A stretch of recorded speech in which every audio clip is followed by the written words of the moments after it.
বন্ধুরা, তোমরা সবাই কেমন আছো? আশা করি ভালো আছো। তো আমিও ভালো আছি।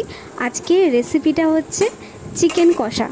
তো চিকেন কষা এটা হচ্ছে দেশি মুরগি, ঠিক আছে। দেশি মুরগিটা অনেক দিন ধরে খাওয়া হয়নি, তো আমি ম্যাগনেট করে রেখে দিয়েছি দই দিয়ে প্রায় 10 মিনিটের মতো। তারপরে আমি লাল করে আলুটা ভেজে নিয়েছি, আর এখানে কেটে রেখেছি রসুন, পেঁয়াজ, আদা, লঙ্কা সব কিছু ধুয়ে রেডি করে রেখেছি। এটাকে পেস্ট করে নেব।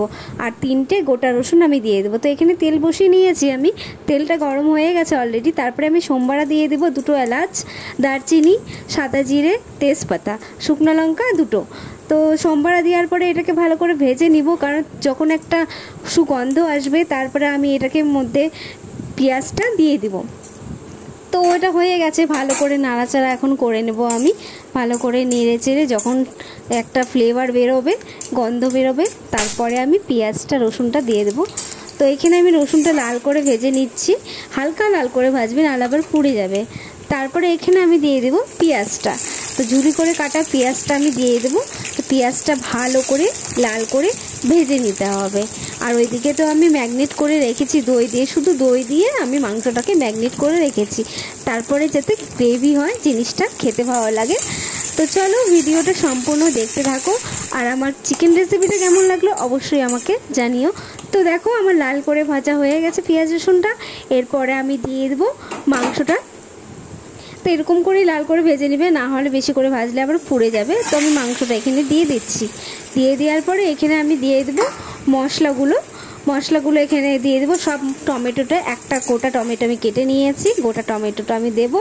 তারপরে গোটা 3টে রসুন দেখলে সে 3টে রসুন আমি দেব। তো গোটা রসুন খেতে মাংসর অনেকেই ভালোবাসে, তাই 3টা রসুন আমি দিয়ে দিয়েছি।